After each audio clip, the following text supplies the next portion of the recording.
Hello বন্ধুরা, future learners academy চ্যানেলে তোমাদের সবাইকে স্বাগত জানাই। আজকের ভিডিওতে আমি তোমাদের সামনে প্রাচীন ভারতের ইতিহাসের ওপরে একটি বইয়ের রিভিউ শেয়ার করব। যেহেতু আমাদের প্রাচীন ভারতের ইতিহাসের ওপরে ক্লাস চলছে, তাই প্রাচীন ভারতের ইতিহাসের ওপরে কোন বইগুলো তোমরা পড়বে সেই বইগুলো নিয়ে আমি আলোচনা করছি। অলরেডি দুটো বইয়ের রিভিউ আমি শেয়ার করেছি প্রাচীন ভারতের ইতিহাসের ওপরে, চাইলে দেখে নিতে পারো, লিঙ্ক ডেসক্রিপশনে দেওয়া থাকবে। তো প্রাচীন ভারতের ইতিহাসের ক্লাসগুলো যদি দেখতে চাও তারও লিঙ্ক ডেসক্রিপশনে দেওয়া থাকবে, তোমরা দেখে নিতে পারো।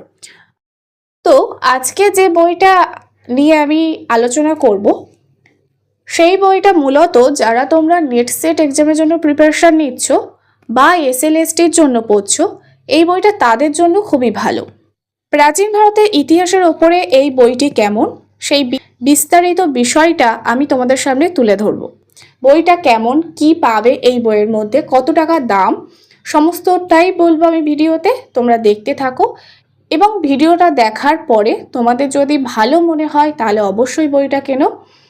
আচ্ছা, বইটার লেখক তিনি হচ্ছেন সৌরভ কুমার চৌবে, অনুবাদ করেছেন শুভেন্দু মণ্ডল। সুতরাং তোমরা বুঝতেই পারছো যে বইটা অনুবাদ করা বই, হিন্দি ল্যাঙ্গুয়েজ থেকে বাংলাতে এটা অনুবাদ করা হয়েছে। দেখো, এই বইটার দাম 350 আছে, ডিসকাউন্টে একটু কমে তোমরা পেয়ে যাবে।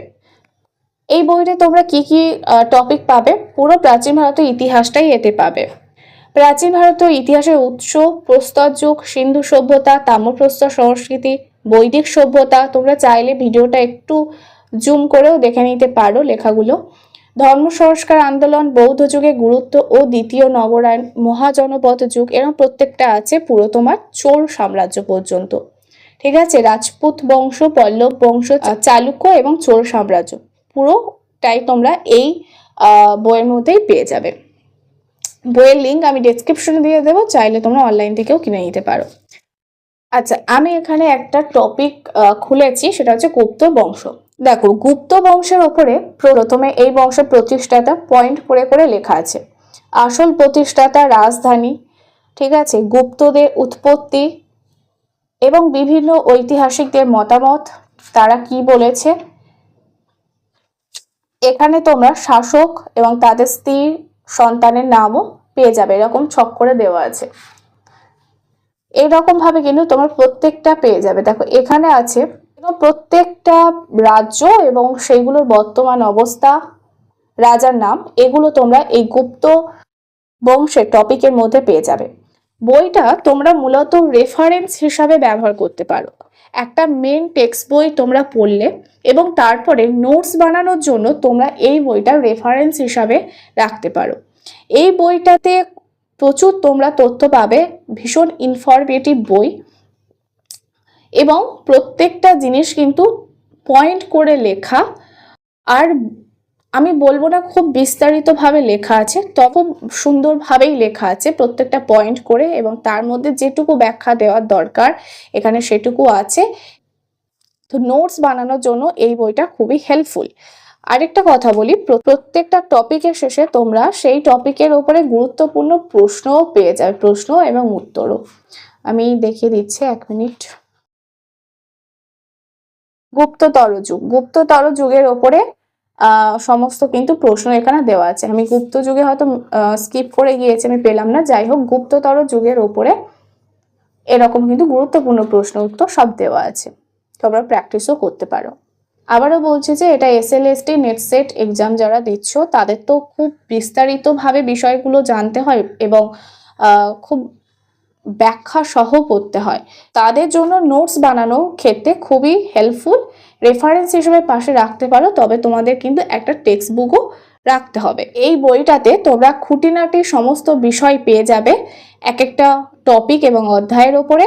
আর শব্দগুলো বা লেখাগুলো তোমাদের এক একটা লেখা, প্রত্যেকটা নয়, এক একটা লেখা হয়তো একটু খটোমটো লাগতে পারে, কারণ যেহেতু এটা অনুবাদ করা বই তাই একটু মনে হতে পারে, বাট সেরকম নয় যে তোমরা একেবারেই বাংলা ভাষা বুঝতে পারবে না বা এখানে খুব জটিলভাবে লেখা আছে, এমনটা নয়। কিন্তু তোমরা চাইলে জুম করে পড়ে নিতে পারো। ভালোভাবেই লেখা আছে বাংলা ভাষায়, তবে এক একটা শব্দ একটু তোমাদের কাছে খটোমটো লাগতে পারে, সেটা একটু বুঝে নিও। এক একটা শব্দের মানে হয়তো তোমাদের বুঝতে অসুবিধা হতে পারে, যেহেতু এটা অনুবাদ করা বই, সেই মানেগুলো তোমরা একটু জেনে নিও। এছাড়া কিন্তু কোনো সমস্যা নেই, ঠিক আছে বইটাতে। আর সাবলীল বাংলা ভাষাতেই খুব সুন্দরভাবে লেখা আছে। দেখো ম্যাপও তোমরা পেয়ে যাচ্ছ বইয়ের মধ্যে। তবে হ্যাঁ, তোমরা যদি মনে করো যে এই বইটা পড়ে তোমরা পুরো বিস্তারিতভাবে বিষয়টা বুঝে নেবে, সেটা কিন্তু হবে না। কারণ বারবার আমি বললাম যে এটা নোটস বানানোর জন্য রেফারেন্স বই হিসাবে ব্যবহার করতে পারো, খুব হেল্পফুল। কিন্তু তোমরা যদি কোনো টপিক বা অধ্যায় ভালোভাবে খুঁটিয়ে বিস্তারিত জানতে চাও, পড়তে চাও, তাহলে কিন্তু একটা টেক্সট বুক রাখতে হবে। এই বইতে কিন্তু তোমরা সেটা অতটা ভালোভাবে পাবে না।